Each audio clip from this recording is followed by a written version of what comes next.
राधाकृष्ण उन्नयन परिषद खलियाकानी द्वारा आयोजित 24 प्रहर नाम संकीर्तन त्रयोदश दीपकलश महायज्ञर पूर्णकुंभ नेपाल गंडुकी नदी आने 106 जन भक्त आज नेपाल यात्रा करिसेंति। एही अवसर में नेपाल जानकीपुरम काठमांडू अवस्थित पशुपतिनाथ मंदिर पोखरा लुम्बिनी आदि दर्शन करी गंडुकी नदी पूर्णकुंभ उत्तोलन करी 25 तारिख दिन से ब्रजराजनगर झारसुगुड़ा आसी पहुँचा पर सेठारे जाकजमक गंडभरा गाँ मूलगुड़ी मंदिर प्रांगण संध्या 6टार कलश यात्रा बाहरी बढ़ईकटा नुआडीही गांधी छक जीएम ऑफिस दे खलियाकानी महायज्ञ मंडप में पूर्णकुंभ स्थापन करा जिवो।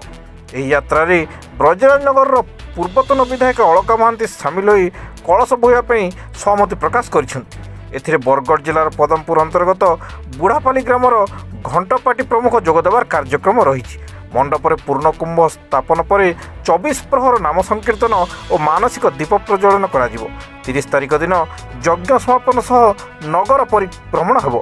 यह यज्ञ महेंद्र नायक एवं तांकर सहधर्मणी हेमवती नायक कर्ता भाव में कार्य तुलैवाक बेले सहदेव मिश्र पूजक और षड़ वैष्णव भाव में गंगाधर भोई खगेश्वर प्रधान सुरेन्द्र बढ़ई दाशरथी बिशी डिलेश्वर बिशी प्रफुल्ल विश्वाल प्रमुख सेवा करेंगे। यही कलश यात्रा झारसुगुड़ा जिला व्यतीत संबलपुर बरगढ़ तथा सुंदरगढ़ जिलूर डॉक्टर लतिका पटेल प्रशांत पाटजोशी किशोर साहू राजेंद्र धुरुआ श्री गोपाल नेवार चैतन्य प्रधान क्षीरोद कंवर कन्हई मिश्र विनोद बिहारी बाग निराकार प्रधान धर्मेंद्र किसान प्रमुख जोग देइछन्ति।